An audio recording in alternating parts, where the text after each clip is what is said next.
Hello दोस्तों, नमस्कार। मैं रामराज भंडारी आप लोगों को एक बार से फिर से स्वागत करता हूँ अपने यूट्यूब चैनल लक्ष्य 360 डिग्री पे। हम लोगों की जो एनसीईआरटी की क्लास शुरू हो रखी है। हम जो है एनसीईआरटी क्लास 6 की एनसीईआरटी देख रहे हैं, जिसमें आज टॉपिक छठा टॉपिक यानी छठा पार्ट है। और ये जो एनसीईआरटी सीरीज हमारी शुरू हो रखी है, इसमें हमने भूगोल की कक्षा 6-7 कंप्लीट है, 9-10 की कंप्लीट है, और 8 के कुछ टॉपिक छोड़ रखे। तो इसलिए छोड़ रखे कि वही टॉपिक जो है रिपीट कक्षा 10 में भी है, इसलिए वो टॉपिक छोड़ रखे हैं। और फिर समय मिलेगा तो उन टॉपिकों को अलग से भी करवाया जाएगा। तो यहाँ पर हम जो है 6 से 12 तक की जो एनसीईआरटी है, इसकी संपूर्ण जानकारी हम ले रहे हैं, जिसमें पाठ्यवस्तु और इतिहास, भूगोल, राजनीति विज्ञान तथा अर्थशास्त्र ये सभी हम देखेंगे।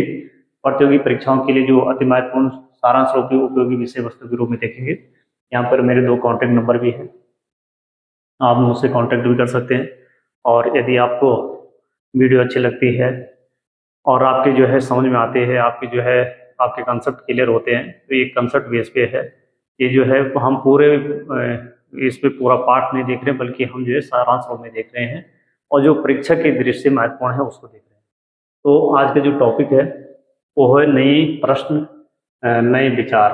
तो टॉपिक जो एनसीईआरटी में टॉपिक है, इससे आप लोगों को समझ में नहीं आएगा कि इसके अंदर हम क्या पढ़ेंगे, लेकिन इसमें हम जो पढ़ेंगे महावीर स्वामी और महात्मा बुद्ध के बारे में पढ़ेंगे। तो नए प्रश्न, क्योंकि नए नए प्रश्न उठ रहे हैं। अब हम जो है वैदिक काल के बारे में हमने पढ़ा, उसके बाद जो है हमने सिंधु घाटी सभ्यता के बारे में पढ़ा, फिर जो है राजा और जो है राज्य, नए नए राज्य जो है बनने लग गए, 16 महाजनपदों के बारे में पढ़ा। तो ब्राह्मणवाद जो है ज़्यादा प्रभावी हो गया, और कर्मकांड, यज्ञ, बलि इत्यादि ये जो है बहुत ज़्यादा होने लग गए, क्योंकि हमने उसमें अश्वमेध यज्ञ के बारे में पढ़ा, और बहुत सारी यज्ञ इत्यादि करवाए जा रहे हैं। और लोग जो है जाति व्यवस्थाओं में, वर्ण व्यवस्था में बंट गए हैं। तो अब जो है नए विचार उठने लग गए और नए नए प्रश्न उठने लगे। तो नए नए प्रश्न वही व्यक्ति उठाएगा जो पढ़ा लिखा व्यक्ति होगा, विद्वान व्यक्ति होगा, या थोड़ा सा अलग सोचेगा। तो इस प्रकार से इस समय जो है 2 धर्म आ जाते हैं, एक जो है बौद्ध धर्म आता है, एक जैन धर्म आता है। तो इनके बारे में हम जो है बौद्ध जैनिज्म के बारे में पढ़ेंगे। अब नए प्रश्न, नए विचार में हम सबसे पहले जो है बुद्ध की कहानी पढ़ेंगे।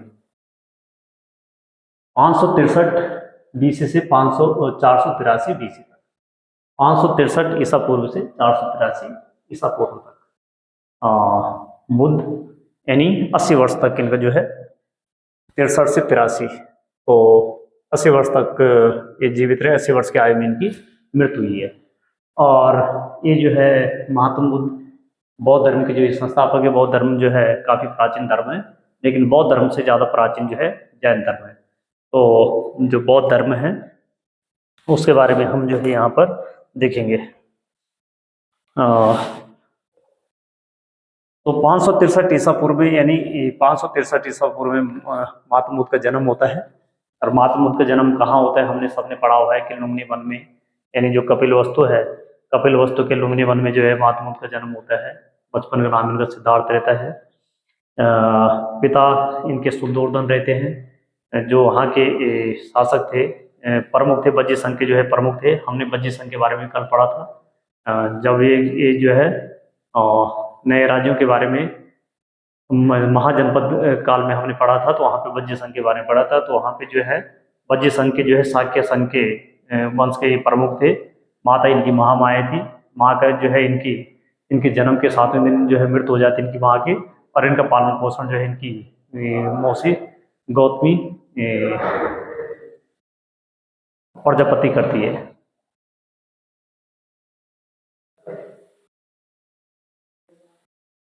तो इनकी माँ की मृत्यु जो है इनके जन्म के 7वें दिन हो गई थी, और इनके जो है पालन पोषण किसने किया, इनकी जो मौसी थी प्रजापति गौतमी, तो इन्होंने इनका पालन पोषण किया, और इनके नाम पे इनका नाम जो है गौतम पड़ा। इनका नाम सिद्धार्थ भी था, गौतम भी था। और महात्मा बुद्ध जो है जब इनकी जो है ज्ञान की प्राप्ति होगी, तो जो है इनको बुद्ध जो है कहा कहलाने लगे। विवाह इनका जो है यशोधरा से हुआ था, और एक इनका बेटा था, 16 वर्ष के आयु में इनके विवाह हुआ था। एक इनका बेटा था राहुल। तो इनका सारथी चाण इनका सारथी था, जो जिसने इनको जो है शहर में घुमाया था। गृह त्याग की जो घटना हुई इनके साथ, 29 वर्ष की आयु में इन्होंने घर त्याग दिया था, गृह त्याग कर दिया था। और उस घटना को जो है महाबीसी निर्माण कहा जाता है। गृह त्याग की घटना को ज्ञान प्राप्त इनको जो है 6 वर्ष की कठोर तपस्या के बाद इनको जो है ज्ञान की प्राप्ति हुई, और बोधि वृक्ष के नीचे इनको ज्ञान की प्राप्ति हुई। इनका जो शिष्य, प्रमुख शिष्य, बहुत सारे शिष्य थे इनके पास। आनंद इनका जो है प्रमुख शिष्य था। मृत्यु इनकी 80 वर्ष की आयु में हुई थी। मल्ल राज्य के जो है पावापुरी में इनकी मृत्यु हुई थी 483 ईसा पूर्व में। उस घटना को महापरिनिर्वाण कहा जाता है। और उसका जो संकेत है, जिसे हम जो है दिखाते हैं, अभी जो फर्स्ट वाले पेज में था स्तूप, तो स्तूप को जो है इनके जो है महापरिनिर्वाण के जो है संकेत के रूप में दिखाया जाता है। और इन्होंने मध्यम मार्ग को अपनाने की जो है बात की थी। ये सामान्य सी जानकारी कुछ जो है बौद्ध धर्म से संबंधित है। अब हम यहाँ पे देखते हैं कि बौद्ध धर्म में इनके जो है ये जो है संस्थापक है बौद्ध धर्म के, जिन्हें गौतम के नाम से भी जाना जाता है। क्षत्रिय, बुद्ध क्षत्रिय थे। शाक्य नामक एक छोटे से गण से संबंधित थे। तो जो बज्य संघ है वहाँ पे जो है शाक्य नामक छोटा सा गण था बज्य संघ में, क्योंकि वहाँ पे गण वाली व्यवस्था थी, जो है अलग अलग क्षेत्रों में अलग अलग शासन करते थे शासक।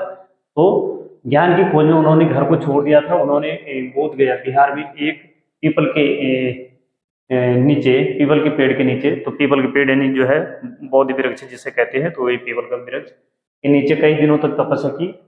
अंततः उन्हें ज्ञान प्राप्त हुआ। तो जो इन्हें ज्ञान प्राप्त हुआ, तो ज्ञान प्राप्त होने के बाद जो है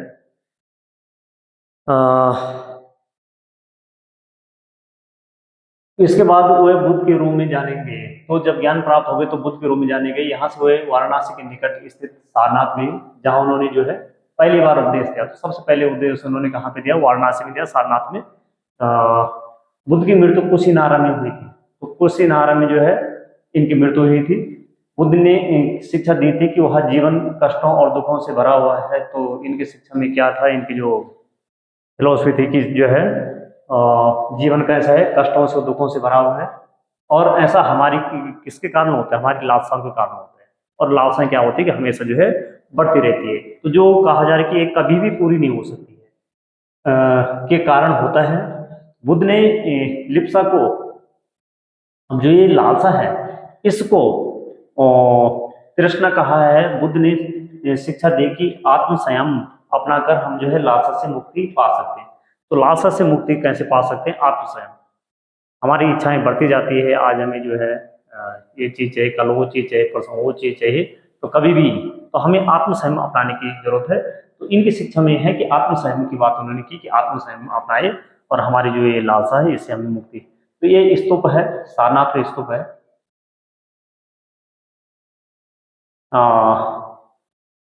ये जो है किस चीज़ का प्रतीक है? ये जो है महापरिनिर्वाण का प्रतीक है, यानी जो है उनकी मृत्यु का प्रतीक है बौद्ध महात्मा बुद्ध की। तो इस इमारत को स्तूप के नाम से जाना जाता है। यहाँ यहीं पर बुद्ध ने अपना सर्वप्रथम उपदेश दिया था सारनाथ में, और वहीं पे जो है स्तूप बनाए गए हैं। इसी घटना की स्मृति में यह स्तूप का निर्माण किया गया था। तो उनकी जो है जो ये ज्ञान प्राप्ति की स्मृति में, लेकिन स्तूप में जो है इनके किसका जो है मृत्यु का संकेत है। वो मानते थे कि हमारे कर्मों के परिणाम, चाहे वो अच्छे हो या बुरे, हमारे वर्तमान जीवन के साथ साथ बाद के जीवन को भी प्रभावित करते हैं।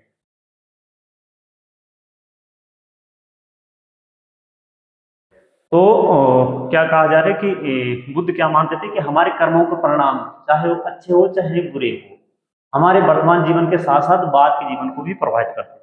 तो यदि हम अच्छा कर्म करेंगे तो हमारा जो है जीवन प्रभावित होगा, बाद में जो है हमारा भविष्य भी प्रभावित होगा, वैसे जो है हमारा भविष्य होगा यदि अच्छे करेंगे। इसीलिए तो हम लोग जो है तैयारी करें, पढ़ाई लिखाई करें, या कि हमारा जो भविष्य अच्छा हो। और इस समय वर्तमान में हमें कष्ट मिलेंगे, क्योंकि यदि हम गलत करेंगे कहीं तो हमें कष्ट मिलेंगे, सामान्य सी बात है। बुद्ध ने अपनी शिक्षा सामान्य लोगों की प्राकृतिक भाषा में दी।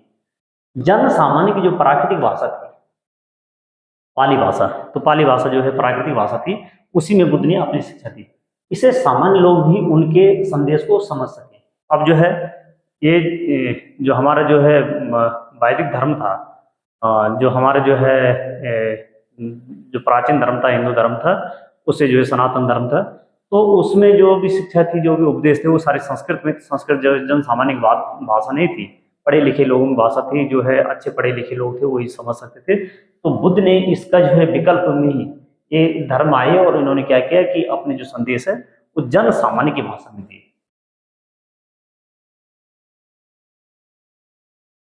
इसलिए ये धर्म क्या हो गए, ये लोकप्रिय हो गए। बहुत जल्दी जो है इन्होंने प्रगति की, बहुत जल्दी ये जो है फैल गई। तो बौद्ध धर्म के संस्थापक सिद्धार्थ थे, जिन्होंने गौतम के नाम से भी, ये फिर से जो है वही पेज कैसे आया है,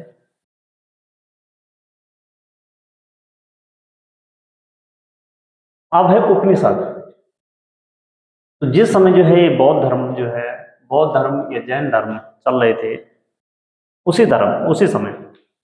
अच्छा, अब इन्होंने जो है जैसे बौद्ध धर्म में महात्मा बुद्ध है, तो ये जो है बौद्ध धर्म ने 4 आर्य सत्य भी दिए हैं। इन्होंने जो है कहा, अब इस बड़ी क्लास में हम जो है इसको और अच्छे से देखेंगे, लेकिन यहाँ पर जो है छोटी क्लास कक्षा 6 का ही है। तो ये जो है सभी प्रकार की परीक्षाओं के लिए उपयोगी है, चाहे आप जो है किसी प्रकार की परीक्षा की तैयारी कर रहे हैं। ये कक्षा 6 से लेकर के विद्यार्थियों से लेकर और हर प्रकार की जो आपकी प्रतियोगिता परीक्षाएं हैं उनके लिए भी उपयोग, उनके लिए उन्हीं के लिए ज़्यादा उपयोगी है। तो 4 आर्य सत्य इन्होंने दिए। दुख है, दुख का जो है कारण बताया इन्होंने, दुख संप्रदाय उसे कहा, दुख निरोध और दुख निरोध गामिनी प्रतिक्रिया प्रतिपाद इन्होंने, गामिनी प्रतिपाद, ये तो ये 4 आर्य सत्य। अष्टांगिक मार्ग इन्होंने दिया है और इन्होंने 10 सेल दिए हैं। और उन्होंने कहा कि 10 सेल जो है ये दुख जो है, तो सेल जिनका पालन करने पर जो है दुख ये नहीं होगा, तो इन 10 सेलों को जो है अपनाने पे दुख से हमें छुटकारा मिल जाते हैं। ये जो है जो बौद्ध धर्म है, ये पुनर्जन्म और क्षणवाद के सिद्धांत को जो है इन्होंने स्वीकार किया है, पुनर्जन्म को स्वीकार किया है, लेकिन आत्मा आत्मा को इन्होंने स्वीकार नहीं किया है। बौद्ध साहित्य को जो है त्रिपिटक कहा जाता है। तो त्रिपिटक बौद्ध साहित्य जो है त्रिपिटक है, त्रिपिटक कहा जाता है। और त्रिपिटक में सूत पिटक है, विनय पिटक और अभिधम पिटक। सूत पिटक में क्या है, सूत पिटक में जो है बुद्ध की जो है शिक्षाएं हैं, बुद्ध की जो है पुनर्जन्म की जो है कथाएं हैं सूत पिटक में। विनय पिटक में क्या है, विनय पिटक में जो है बौद्ध संघ से संबंध जो है नियम कानून है, तो विनय मतलब नियम कानून। और जो अभिधम पिटक है तो उसमें बौद्ध दर्शन, उसमें बौद्ध दर्शन है। अभिधम पिटक में बौद्ध दर्शन है। बौद्ध कुछ बौद्ध जो है संगतियां भी हुई है, बौद्ध संगतियां। तो बौद्ध धर्म से संबंधित संगतियां हुई, तो जो है 4 बौद्ध संगति हुई है। प्रथम जो बौद्ध संगति हुई थी वो 483 ईसा पूर्व में हुई थी, 483 ईसा पूर्व में हुई थी। ईसा पूर्व में प्रथम फर्स्ट। और ये जो है जो प्रथम बौद्ध संगति हुई थी, ये इसके अध्यक्ष थे महाकश्यप। और ये अजात शत्रु जो हर्यक वंश का शासक था, वो जो है अजात शत्रु हर्यक वंश के शासक के समय में हुई थी। दूसरी जो बौद्ध संगति हुई थी वो वैशाली में हुई थी। तो पहली जो है बौद्ध संगति कहाँ पे हुई थी, राजगृह में, जहाँ पर जो है मगध की पहली वो राजधानी हुआ करती थी।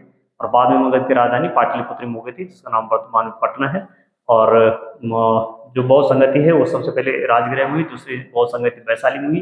वैशाली में 483 ठीक 100 साल बाद, 100 साल बाद, 383 में, 383 ईसा पूर्व में हुई थी दूसरी। और इसमें जो आचार्य थे, जो अध्यक्ष थे, वो सर्वकामी थे, आचार्य सर्वकामी। और कालाशोक, शिशुनाग वंश का जो शासक था कालाशोक, तो इसके समय में हुई थी। फिर क्या वो संगति जो है पाटलिपुत्र में हुई थी, पटना में, जो वर्तमान पटना है, तो इसमें हुई थी। ये जो है 250 ईसा पूर्व में हुई थी, 250 ईसा पूर्व में जो है तृतीय बौद्ध संगति हुई थी। और ये जो है हुई थी अशोक के समय पे। और इस समय जो है इसके अध्यक्ष थे मैग्लीपुत्र तीस। तो मैग्लीपुत्र तीस जो है इसके अध्यक्ष थे। और चौथी बौद्ध संगति जो है ये प्रथम शताब्दी में हुई थी, कनिष्क के समय में हुई थी, और वासुदेव इसके अध्यक्ष थे। तो प्रथम जो है शताब्दी में हुई थी। जो बौद्ध संघ है, बौद्ध संघ से जो दूसरी जो है बौद्ध संगति हुई थी द्वितीय, तो उसमें बौद्ध धर्म जो है 2 संप्रदाय में बंट गया था। एक थेरवादी था महासंघिक, दूसरा जो है महासंघिक था। और जो चौथी बौद्ध संगति थी, चौथी बौद्ध संगति में बौद्ध धर्म जो है फिर दो संप्रदाय में फिर बंट गया था।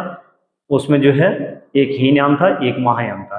हीनयान जो है महायान, महायान हीन, हीन मतलब हीन, हम जो है किसी को हीन मानते, हीन मतलब जो है कुछ समझो ये ज्यादा जो है महत्व नहीं देती है। तो हीन मतलब वो जो है बुद्ध को भगवान नहीं मानते, वो सामान्य पुरुष मानते हैं। और महायान मतलब महान, तो वो जो है जो महायान संप्रदाय वाले वो क्या करते हैं, बुद्ध को जो है भगवान मानते हैं और वो जो है बुद्ध की पूजा करते हैं, बुद्ध की मूर्तियां बनाते हैं।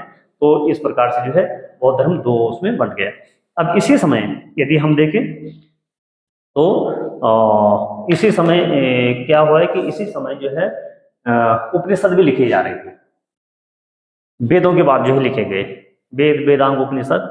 तो वेदों के बाद लिखे गए तो उपनिषद, उपनिषद का जो है सामान्य अर्थ है कि उप मतलब नजदीक, निषद मतलब जो है बैठना, तो नजदीक बैठना, नजदीक, और नजदीक किसके जो है, नजदीक गुरु के नजदीक।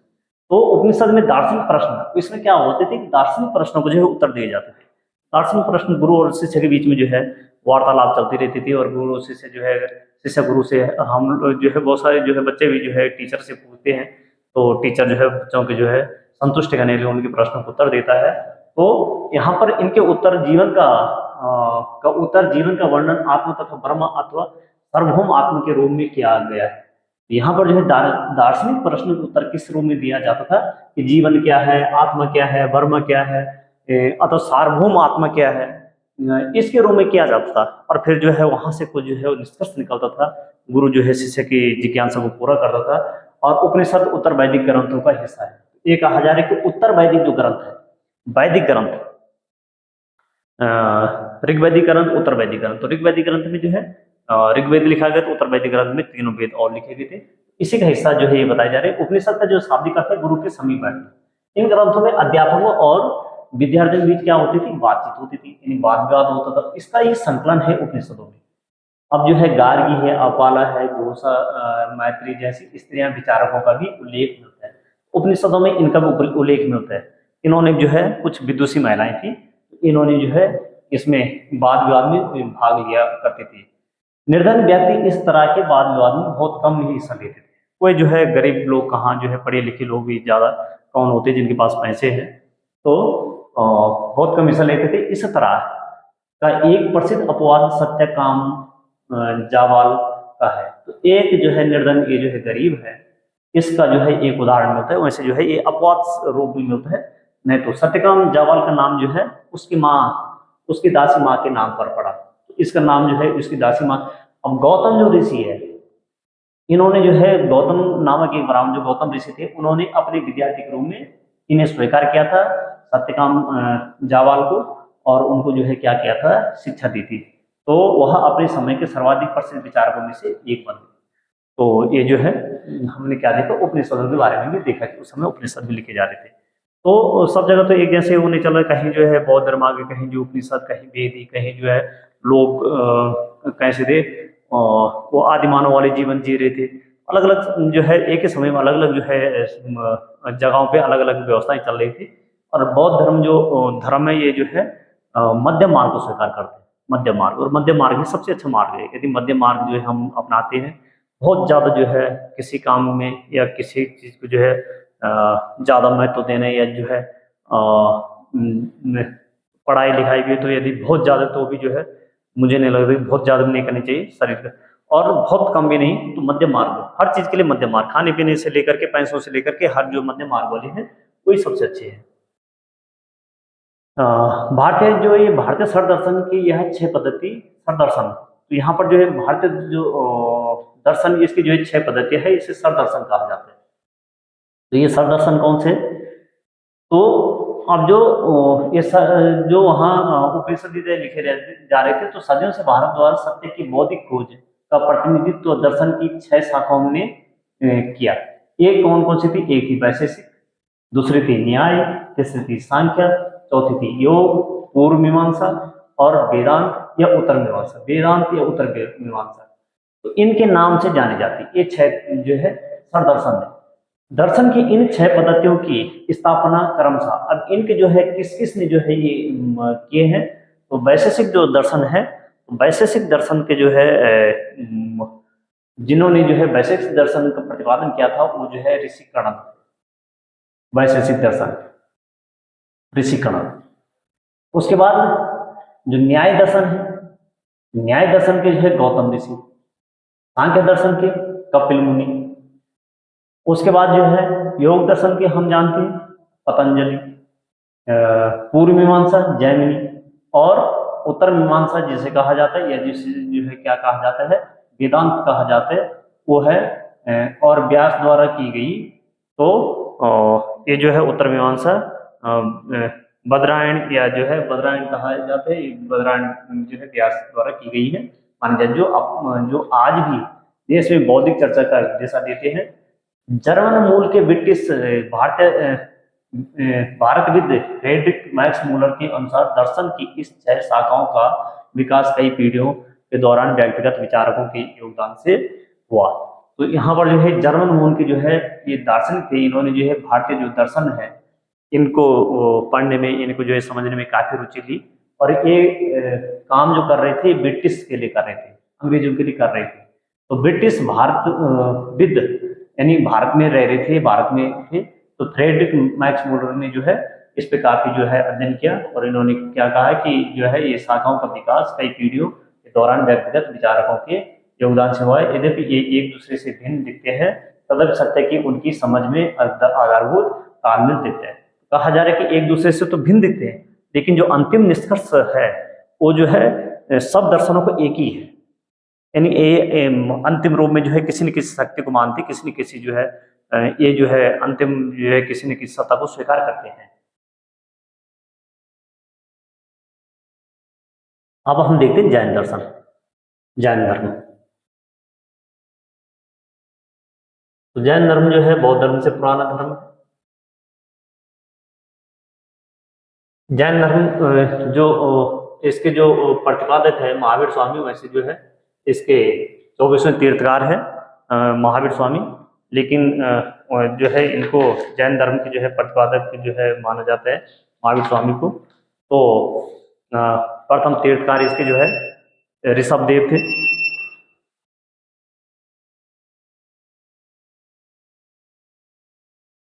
तो प्रथम तीर्थकार इसके जो है ऋषभ देव थे, और 24वें तीर्थकार जो है महावीर स्वामी थे। 23वें तीर्थकार जो है पार्श्वनाथ थे, और महावीर स्वामी जो है 540 ईसा पूर्व।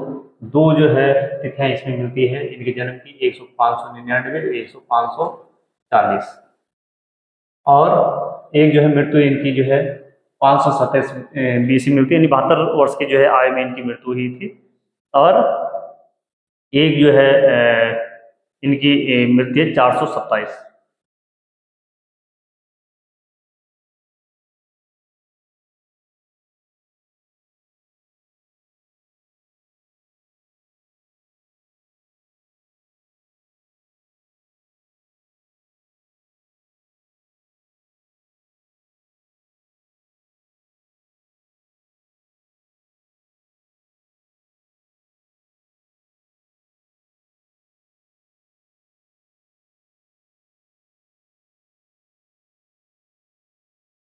चार सौ सत्ताईस और 468, ये 527 में 427 और एक मिलती है 568। तो ये अलग अलग जो है तिथियां इनकी मिलती है मृत्यु की। 72 वर्ष की आयु में इनकी मृत्यु हुई थी। तो जो जैन दर्शन है, तो महावीर स्वामी इसके जो है प्रतिपादक माने जाते हैं। महावीर स्वामी ज्ञान प्राप्ति के बाद जो है उनको जिन कहा जाने लगा, और जिन का मतलब होता है विजेता, और जिन से ही जो है जैन शब्द निकला है। तो उससे पहले जो जैन संप्रदाय, तो ये जो है बहुत पुराना था, लेकिन जैन संप्रदाय के नाम से, जैन धर्म के नाम से नहीं जाना जाता था। तो महावीर स्वामी के बाद इसे जैन धर्म के नाम से, क्योंकि जो है उन्हें विजेता कहा जाता था, विजेता जो है जाना जाता था।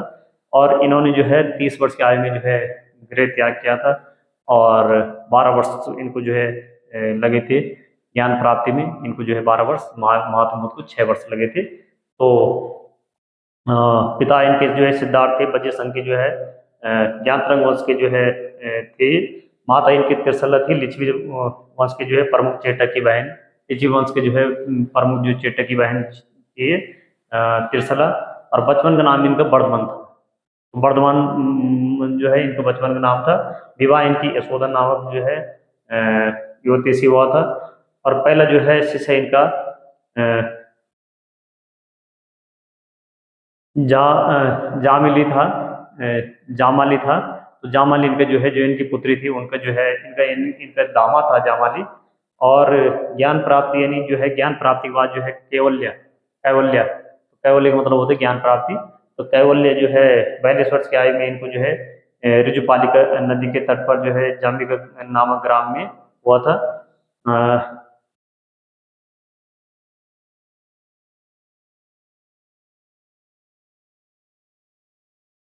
इनके जो है त्रिरत्न है,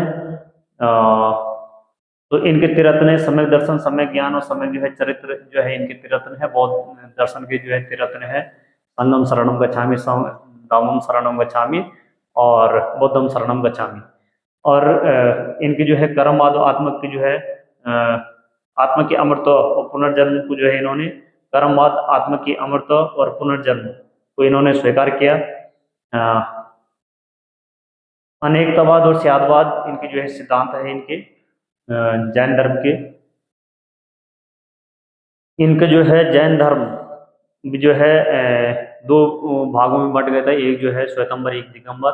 श्वेतंबर जो है सफेद वस्त्र जो पहनते थे, दिगंबर जो नंगे रहते थे, नंगे जो है जैन मुनि है वो दिगंबर। ये जो है अहिंसा पे बहुत ज्यादा बल देते हैं। जैन धर्म जो है ज्यादा लोग जिन्होंने जैन धर्म को माना है वो व्यापारी वर्ग जो है, व्यवसायी वर्गों ने जो है ज्यादा, कृषकों ने कम अपनाए, व्यवसायी वर्गों ने ज्यादा अपनाए। उसका कारण ये था कि अहिंसा पे ज्यादा जोर देने से कृषक को कहीं खेती बाड़ी करने में कुछ ना कुछ जीवों की हिंसा हो जाती है।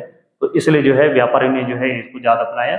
दक्षिणी भारत में जो है इसको स्थूलभद्र ने जो है पहुंचाया था। दक्षिण भारत में इसका प्रचार प्रसार जो है कर्नाटक में श्रवणबेलगोला इन जैन धर्म का जो है प्रमुख स्थल है। तो दक्षिण भारत में इसका जो है स्थूलभद्र ने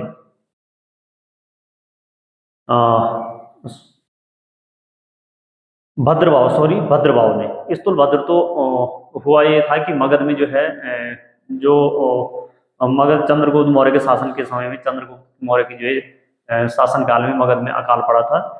और वहां पर जो है स्थूलभद्र, तो स्थूलभद्र के नेतृत्व में कुछ लोग जो है वहीं रुक गए थे जैन मुनि। और कुछ लोग जो है जब अकाल बहुत ज्यादा पड़ गए थे, कुछ लोग वहां से पलायन कर गए थे। तो आजीविका के लिए वो जो है दक्षिण भारत चले गए थे। और वो जो है जो वो जो है गए थे, उनके जो है भद्रभाव के नेतृत्व में गए। भद्रभाव मतलब, भद्र मतलब जो है ज्ञानी। तो वो ज्ञानी था, नॉलेज ऑल था कि चलो सबसे पहले जीवन। तो वो जो है दक्षिण भारत में गई और उन्होंने जो है उन्होंने वस्त्र वस्त्र इत्यादि त्याग दिए। और वो जो है वो कहलाई दिगंबर। और जो वहीं पे रुके हैं वो कहलाई श्वेतंबर। तो श्वेतंबर जो है स्थूलभद्र, तो स्थूल भद्र के जो है जो उनके नेतृत्व में वहीं रुके थे, मगध में रुके थे, वो कहलाए श्वेतंबर। इन्होंने जो अपना उपदेश दिया वो प्राकृतिक भाषा में दिया। माउंट आबू में जो है, राजस्थान में माउंट आबू में दिलवाड़ा का मंदिर है, जैन धर्म का जो है प्रमुख तीर्थ स्थल है। और इनकी जो है जैन धर्म की जो है जो संगति है, दो जैन संगति हुई। एक जो है 300 ईसा पूर्व में हुई थी और एक उसके बाद जो है इसका जो ये 300 ईसा पूर्व में जो हुई थी पाटलिपुत्र में हुई थी, स्थूलभद्र ने इसकी अध्यक्षता की थी। और दूसरी जो है वल्लभी में हुई थी 512 ईस्वी में। एक 300 ईसा पूर्व में हुई थी और एक 512 ईस्वी में हुई थी वल्लभी में, गुजरात में। और इसके देवर्दी क्षमा श्रवण जो है इसके अध्यक्ष थे। तो दो जैन संगतियां हुई थी। इसके बाद जो है हम जैन धर्म से संबंधित देखते हैं कि क्या जो है। तो ये जो है महावीर स्वामी लगभग 2500 वर्ष पूर्व जैन धर्म के 24वें और अंतिम तीर्थंकर वर्धमान महावीर जो है, इनका जन्म यहाँ पे दे रखे। तो ने भी अपने विचारों का प्रचार किया। वह बज्जी संघ के, ये बज्जी संघ के लिच्छवी कुल, तो बज्जी संघ में जो है लिच्छवी कुल के थे, ये कुल के एक क्षत्रिय राजकुमार थे। 30 वर्ष की आयु में इन्होंने जो है गृह त्याग किया। महात्मा बुद्ध ने 29 वर्ष की आयु में किया। इनको जो है 6 वर्ष लगे, इनको जो है 12 वर्ष लगे ज्ञान प्राप्ति में, और बुद्ध को जो है 6 वर्ष लगे। उन्होंने घर छोड़ दिया और जंगल में रहने लगे। 12 वर्ष तक उन्होंने कठिन और एकांगी जीवन व्यतीत किया। इसके बाद उन्हें ज्ञान प्राप्त हुआ। तो जितनी जल्दी हो सके घर जो है वो छोड़ देना चाहिए यदि ज्ञान की प्राप्ति करनी है। अब ज्ञान की प्राप्ति करने का मतलब है कि हमें तो नॉलेज जो है अपनी आजीविका के लिए चाहिए, तो वो भी एक ज्ञान है। उनकी शिक्षा सरल थी, बहुत सरल सरल, मतलब जो है वो कहते हैं कि सत्य की जो है जानने की इच्छा रखने वाले प्रत्येक व्यक्ति स्त्री पुरुष को क्या करना चाहिए, अपना घर छोड़ देना चाहिए। तो यदि जो है सत्य जानना है, ज्ञान प्राप्त करना है, तो घर छोड़ना पड़ेगा। उन्होंने अहिंसा के नियमों का कड़ाई से पालन करना चाहिए। और इन्होंने अहिंसा के नियमों को बहुत कड़ाई से पालन करने की बात की। जीवों को जो है न तो कष्ट देना चाहे और न ही उनकी हत्या करनी चाहिए। ये बात उन्होंने कही। महावीर का कहना था कि सभी जीव जीना चाहते हैं, तो सभी जीव जीना चाहते हैं, सभी के लिए जीवन प्रिय है। तो ये महावीर स्वामी ने कहा। महावीर ने अपनी शिक्षा प्राकृतिक में दी, प्राकृतिक भाषा में दी। देश के अलग अलग हिस्सों में प्राकृतिक के अलग अलग रूप प्रचलित है। अब जो है जैसे प्राकृतिक रूप जो है उत्तराखंड में गढ़वाल में गढ़वाली है, कुमाऊं में कुमाऊनी है, और स्थानीय स्तर पे भी अलग अलग है। तो बिहार में जो है भोजपुरी है, कहीं मगध वाले क्षेत्र में मगधी है। तो यहाँ पर कहा जा रहा है अलग अलग रूप थे। जैसे मगध में बोली जाने वाली प्राकृतिक भाषा कौन थी? मगधी कहलाती थी। तो जहां पर जो भाषा चलती थी उसी भाषा में वहां पर उपदेश थे। उन्होंने ब्रह्मचर्य का पालन करने की इन्होंने बात की। तो ब्रह्मचर्य पालन, उन्हें ब्रह्मचर्य का पालन करना होता था। पुरुषों को वस्त्रों सहित सब कुछ त्याग देना होता था। तो यानी वस्त्रों सहित जो है सारा कुछ त्यागने की बात की गई है। अधिकांश व्यक्तियों के लिए ऐसे कड़े नियमों का पालन करना बहुत कठिन होता था। ये सभी जो है ऐसे कड़े नियमों को पालन, कठिन नियमों का पालन। तो कई अपने घरों पर ही और भिक्षु भिक्षुणी बने लोगों को भोजन प्रदान कर उनकी सहायता करते थे। कुछ लोगों ने जो है जैन धर्म तो अपना दिया, लेकिन वो घर में ही रहे, और जो भिक्षु भिक्षुणी थे उनको जो है वो क्या करते थे? भोजन देते थे। तो भिक्षु और भिक्षुणी ये प्राकृतिक शब्द है। जैन और जो बौद्ध धर्म में ऋषि जो साधु संत होते थे उनके लिए, महिलाओं के लिए जो है पुरुषों के लिए भिक्षु और महिलाओं के लिए भिक्षुणी। मुख्यतः व्यापारियों ने जैन धर्म का समर्थन किया, तो व्यापारियों ने ज्यादा अपनाए हैं। किसानों के लिए इन नियमों का पालन अत्यंत कठिन था, क्योंकि फसल की रक्षा के लिए उन्हें कीड़े मकोड़े को मारना पड़ता था। जैन धर्म की शिक्षाएं लगभग 1500 वर्ष पूर्व गुजरात में वल्लभी नामक स्थान पर लिखी गई। जो इनकी शिक्षाएं थी वो कहाँ पर लिखी गई? 1500 वर्ष पूर्व, यानी 512 ईस्वी में जो है जैन धर्म की जो द्वितीय संगति हुई 512 ईस्वी में, वहां पर लिखी गई थी। वहां पर जो है संहिताबद्ध की गई। तब तक जो है 500 ईसा पूर्व से मौखिक रूप से ही चलती आई है।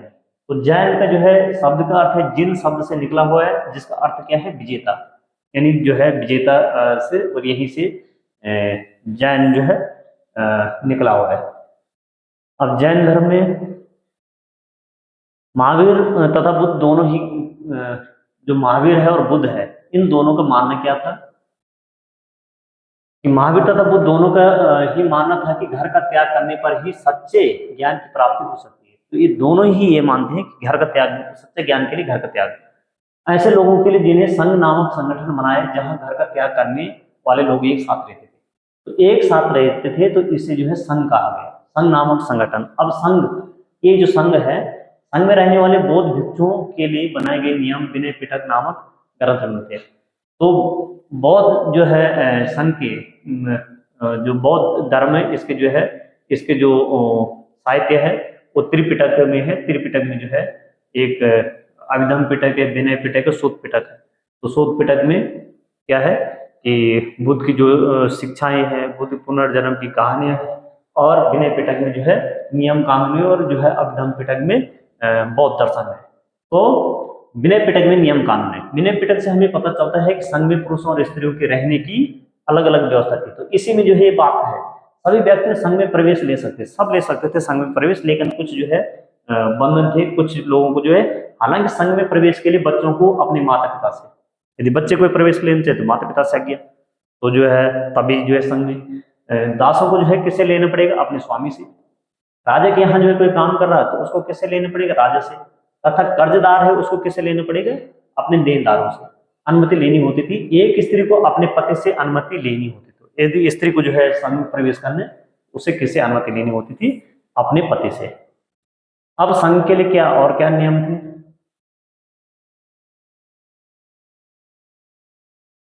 तो भिक्खु और भिक्खुणी इन साधु के लिए प्राकृतिक शब्द कहा गया है। ये साधु के लिए प्राकृतिक शब्द है भिक्खु और भिक्खुणी। संघ में प्रवेश लेने वालों में ब्राह्मण, क्षत्रिय, व्यापारी, मजदूर, नाई, गणिकाएं तथा दास शामिल थे, सब थे इसमें शामिल। अब बिहार क्या थे? तो जो बिहार है, तो बिहार और जो है एक शब्द आता है बिहार, एक आता है चैत्य। तो बिहार जो है साधु संत जो जैन जो बौद्ध जो है भिक्खु भिक्खुणी थी, इनके रहने के जो है स्थान को बिहार कहा जाता था। और चैत्य जो है होता था पूजय स्थान, पूजक ग्रह।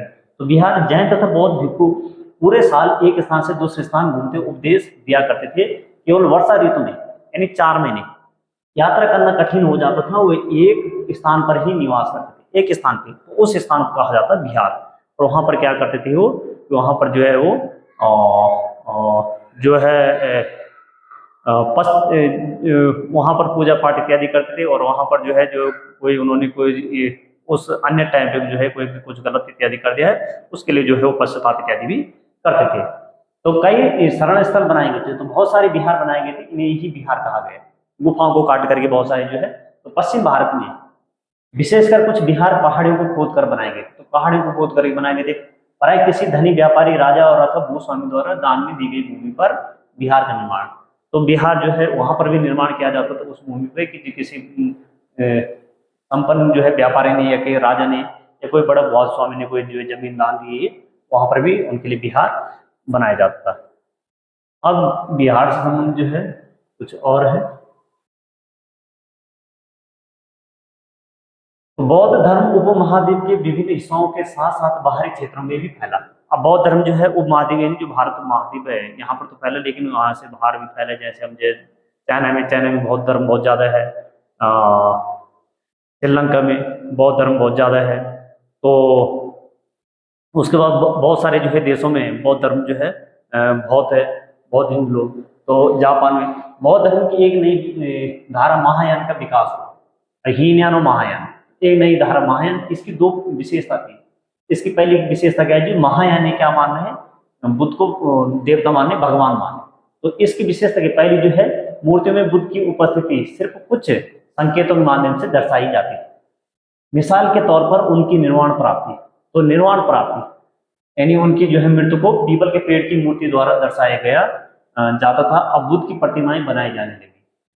इसमें से अधिकांश मथुरा में, तो कुछ तक्षशिला में बनाए जाते थे। तो कुछ जो है तक्षशिला में जो है बनाई जाती थी शैली में, और कुछ मथुरा जो है शैली में जो है बनाई जाती थी। दूसरा परिवर्तन क्या था, बौद्ध उत्सव। तो बौद्ध उत्सव में आस्था को लेकर के आया था। बौद्ध उत्सव उन्हें कहते थे जो है ज्ञान प्राप्ति के बाद जो है क्या करते थे, एकांतवास करते थे, ध्यान साधना करते थे। ये जो है मनाया जाता था। धीरे धीरे बौद्ध उत्सव की पूजा काफी लोकप्रिय हो गई और पूरे मध्य एशिया, चीन, कोरिया तथा जापान तक भी फैल गई। तो ये जो है धीरे धीरे दूसरे देशों में फैल गई।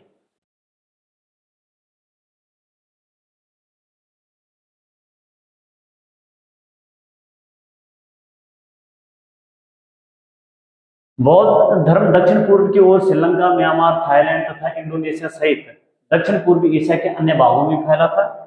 थेरवाद नामक बौद्ध धर्म का आरंभिक रूप इन क्षेत्रों में कहीं अधिक प्रचलित था। तो थेरवाद भी था, महायांत्रिक था। तो जो है ये भी जो है कुछ इन जगहों पे फैल गए।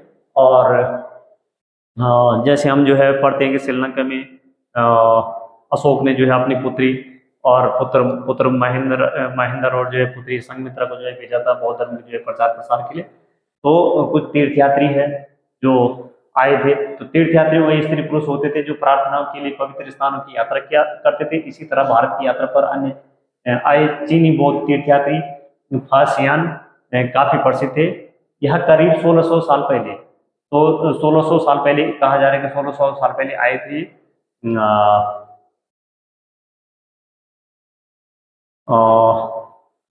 स्वयं इत्सान 1400 साल पहले भारत आया था, और उसके करीब 50 साल बाद जो है इत्सिंग आया। वे सब बुद्ध के जीवन से जुड़ी जगहों और प्रसिद्ध मठों को देखने के लिए भारत आए थे। तो जो है बौद्ध धर्म से जो है जो स्थान जुड़े हुए थे उनको देखने के लिए आए थे।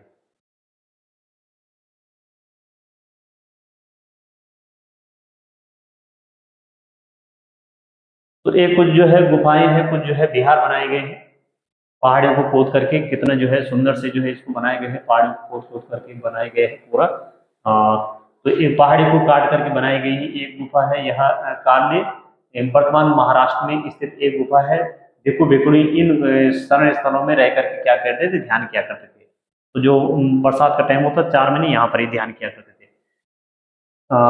हर्षकालीन प्रमुख शिक्षा का केंद्र, तो यहाँ पे नालंदा है। नालंदा जो है कहा जा रहा है कि हर्षकालीन शिक्षा का प्रमुख केंद्र था ये। तो शिक्षा का एक विशिष्ट केंद्र था ये। तो हर्ष के समय में स्वयं इत्सांग तथा अन्य तीर्थयात्रियों ने इस समय के सबसे प्रसिद्ध बौद्ध विद्या केंद्र नालंदा बिहार में अध्ययन किया। तो नालंदा जो है विद्या केंद्र बिहार में था, जिसको जो है किसने जला दिया था, बख्तियार खिलजी ने इसको जला दिया था। और इस नालंदा से पहले जो है पुराना तक्षशिला है, उसने नालंदा के बारे में इस प्रकार लिखा है। तो इसने जो है चीनी जो यात्री है, इसने क्या लिखा है कि यहाँ के शिक्षक योग्यता और बुद्धि में सबसे आगे है। बुद्ध के उपदेशों का वह पूरी ईमानदारी से पालन करते हैं। मठ के नियमों काफी सख्त है, जिन्हें सबको मानना पड़ते। पूरे दिन वाद विवाद चलते हैं रहते हैं, जिससे युवा और वृद्ध दोनों ही एक दूसरे की मदद करते हैं। विभिन्न शहरों से विद्वान लोग अपनी शंकाएं दूर करने यहाँ आते हैं। नए आगंतुकों से पहले द्वारपाल ही कठिन प्रश्न पूछते हैं। उन्हें अंदर जाने की अनुमति तभी मिलती है जब वो द्वारपाल को सही उत्तर दे पाते। 10 में से 7-8 सही उत्तर नहीं दे पाते। तो ये कहा जा रहा है कि 10 में से 7-8 ऐसे होते थे जो सही उत्तर नहीं दे पाते, तो उनको अंदर जाने की अनुमति नहीं मिलती थी। उन्हीं को जो है अनुमति मिल पाती थी यदि कोई अपनी शंकाओं को लेकर के वहां पे पहुंचता था। जीवन के चरण जो है आश्रम, तो आश्रम व्यवस्था जो है हमारे जो हिंदू धर्म है इसमें जो है आश्रम शब्द का तात्पर्य जीवन के एक चरण से है। आश्रम जो है 4 आश्रम व्यवस्था में बांटे गए थे। ब्रह्मचर्य, गृहस्थ, वानप्रस्थ तथा संन्यास नामक 4 आश्रमों की व्यवस्था की गई थी। ब्रह्मचर्य के अंतर्गत जो है क्या था, ब्राह्मण, क्षत्रिय तथा वैश्य से यह अपेक्षा की, इन्हीं 3 वर्गों से यह अपेक्षा की जाती थी कि इस चरण के दौरान वे सारा जीवन बिता करके वेदों का क्या करेंगे, अध्ययन करेंगे। गृहस्थ आश्रम के अंतर्गत उन्हें विवाह कर गृहस्थ के रूप में रहना होता था। और वनप्रस्थ के अंतर्गत उन्हें क्या है, जंगल में रह करके साधना करनी होती थी। अंततः उन्हें सब कुछ त्याग करके सन्यासी बन जाना होता था। आश्रम व्यवस्था ने लोगों को अपने जीवन का कुछ हिस्सा ध्यान में लगाने पर बल दिया। तो जो है एक हिस्सा ये समझो कि 100 वर्ष जो है उम्र है 4 आश्रम बांटी गई, तो 50 वर्ष जो है ध्यान लगाने की बात की गई है। तो सन्यास और वनप्रस्थ आश्रम वही है। और पहले आश्रम में क्या है कि शिक्षा प्राप्त करो, दूसरे में जो है गृहस्थ जीवन जियो, तीसरे में जो है संन्यास, और चौथे में जो है वनप्रस्थ की बात की गई। तो आप लोग जो है इसको फिर मैं जो है इसमें और बिल्कुल जो परीक्षा के लिए जो है ये ऑनलाइनर ही लाऊंगा पूरे एनसीईआरटी के साथ, उसको भी लाऊंगा। और जब हम बड़ी क्लासों की एनसीईआरटी की पढ़ेंगे, बड़ी क्लासों में जो है पुस्तकें पढ़ेंगे, तो उसमें जो है और अच्छे से बहुत ज़्यादा उसमें जो है कॉन्सेप्ट हमारे क्लियर होंगे। अभी जो है कक्षा 6 की एनसीईआरटी है, तो इसको हम देख रहे हैं। और आप लोगों को जो है यदि पसंद आता है तो आप लोग इसको अधिक से अधिक शेयर कीजिए, अपने जानने वालों को शेयर कीजिए, और इस वीडियो को लाइक कीजिए, कमेंट कीजिए, और आप लोग जो है साथ साथ आप नोट्स भी बनाते रहें। Thank you.